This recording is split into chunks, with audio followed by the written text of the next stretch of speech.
매일매일 걸어가는 삶이 내려놓음의 연속이라는 것을 다시 한번 마음에 새겨봅니다.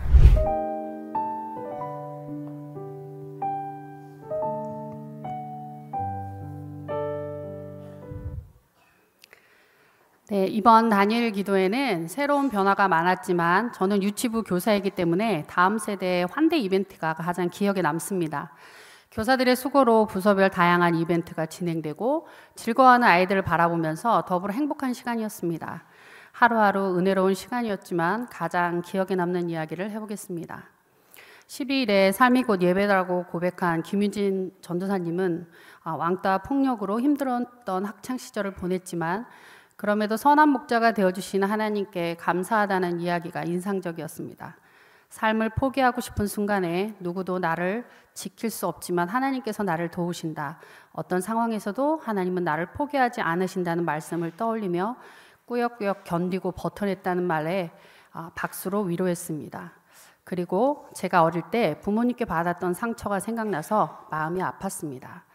부모님께서는 하나님을 믿지 않기 때문에 두 분 소견에 좋은 대로 그렇게 저를 기르셨을 텐데 그 과정에서 많은 실수와 후회가 있었음을 저도 이해하게 되고 용서하는 기도를 했습니다. 그리고 제가 더 이상 부모님의 상처에 과거에 매이지 않기를 기도했습니다.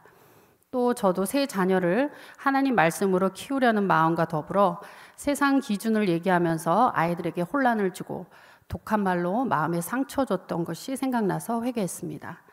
상처받는 아이들의 심령을 하나님께서 위로해 주시기를 기도했습니다.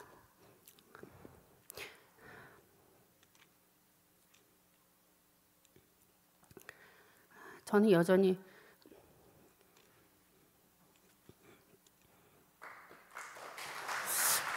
부족한 부모지만 최근에 다시 시작한 가정 예배를 통해 아이들과 꾸준히 잘 드려야겠다고 다짐했습니다.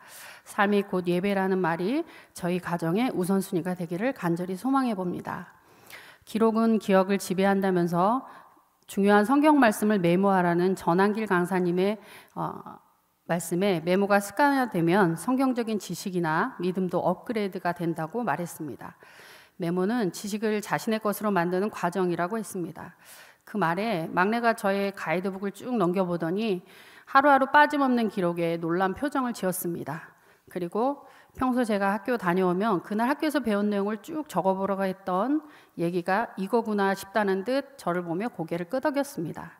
그리고 그동안 하지 않던 메모를 하기 시작했습니다. 강사님께서 얘기하시는 성경 말씀을 하나하나 적기 시작했습니다. 바로 순종하는 모습에 대견함을 느꼈고 순종할 수 있는 마음을 주신 하나님께 감사했습니다. 또 수능 강사로 아이들을 가르치면서 느꼈다고 하신 교육의 3대 원칙이 기억납니다.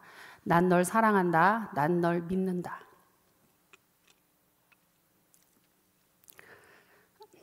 난 내가 자랑스럽다고 아이들에게 말하면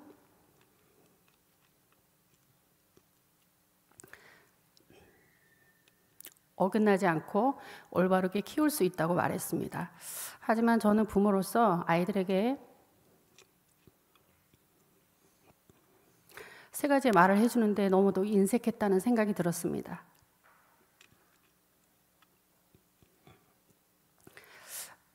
아이들이 뭔가를 잘했을 때 제 마음에 들 때만 겨우 칭찬을 했다는 것이 떠올랐습니다. 하나님께서는 저에게 어떤 자격이나 조건이 있는 모습 그대로를 사랑한다고 하셨는데 저는 아이들에게 제가 받은 하나님의 사랑으로 대하지 않고 제 감정을 따라 사랑했음을 회개했습니다. 모든 상황마다 인간 중심이 아닌 하나님의 뜻을 물어가는 성숙한 신앙인의 자세로 살아가야겠다고 다짐하며 기도했습니다. 그리고 강사님께서 인생의 바닥에 떨어질 때 대부분 사람들은 중독의 길로 들어서거나 주변을 원망하지만 나 스스로를 언제나 경건하게 하자고 다짐하고 스스로 타락하지 말자, 가정을 지키자, 신앙의 절개를 지키자는 마음으로 살았다는 것이 저는 제 삶의 기준이 무엇이었는지 다시 되돌아보게 하는 큰 도전의 시간이었습니다. 마지막으로 인생에서 가장 힘든 순간에 성경에서 고난을 이겨낸 인물을 통해 위로받고 말씀으로 인생 십계명을 정하고 하나님의 자녀로서 믿음을 지키기 위해 있었던 강사님의 모습이 눈앞에 그려지며 가슴 깊이 다가왔습니다. 인생의 해답은 성경에 있음을 다시 깨닫고 성경 읽기를 게으리하지 말아야겠다는 마음을 잡는 시간이었습니다. 사실 저는 이 목사님께서 간증문에 대해서 간구하실 때 마음에 담아두지 않았습니다. 나와는 상관없는 일이야. 다른 분들께서 하시겠지? 그렇게 생각했습니다. 하지만 마음 한구석이 불편했습니다. 지금 생각해보면 그때 기도했어야 하는데 그 생각을 제가 무시했습니다. 그러다 권호중 집사님의 간증을 듣는 중에 간증문을 적지 않은 제 마음을 깨닫게 되었습니다. 저는 주님께 상당히 합리적인 이유로 간증문을 제출하지 않았다고 생각했지만 하나님은 제 생각에 앞서서 순종하지 않은 교만이라고 하셨습니다. 또 공개적으로 저의 연약함을 드러내고 싶지 않는 마음을 깨닫게 하셨습니다. 회개 후 집에 돌아와 간증문을 적어 제출했고 이 자리에 오늘 서게 됐습니다. 저는 간증문 제출이 순종의 끝이라고 생각했는데 하나님께서는 이 자리에 서는 것까지 순종이라고 하셨습니다. 그런데 제가 이 자리에 왜 섰는지 조금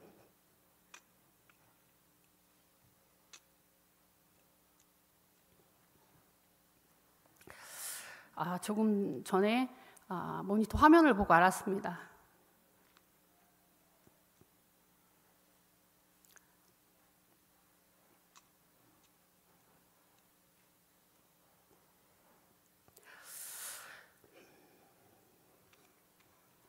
저희 구역 식구들과 함께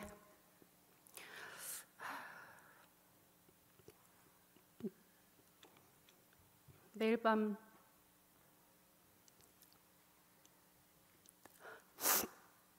VIP 이름을 불러가며 기도했는데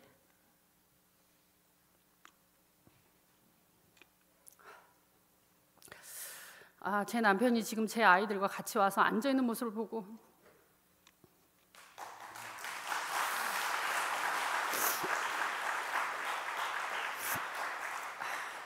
제가 여기까지 서는 게 순종이었구나 오늘 조금 전에 깨닫고 하나님께 감사합니다. 하나님께서는 제가 항상 기도할 때 하나님께서 원하시는 삶을 살고 싶다고 기도하며 살았지만 정작 저는 제가 원하는 것만 선택하고 싶었던 겁니다. 저의 민낯이 주님께 부끄럽고 죄송했습니다.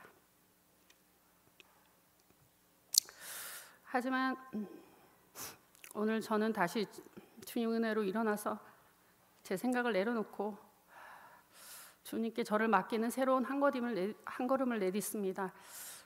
매일매일 걸어가는 삶이 내려놓음의 연속이라는 것을 다시 한번 마음에 새겨봅니다. 저를 드러내고 싶어하는 그 순간마다 오늘을 기억하며 내려놓음을 선택할 용기와 믿음이 있기를 간절히 소망합니다. 그리고 여러 가지 모습으로 다니엘 새 일의 기간 동안 축제가 되도록 보이지 않는 곳에서 섬겨주신 모든 분들께 감사했습니다. 주 안에서 한 지체인 것이 참으로 행복한 시간이었습니다. 저희들의 작은 헌신이 모여서 예봉교회의 역전의 은혜를 허락하신 하나님을 기대하며 감사드립니다.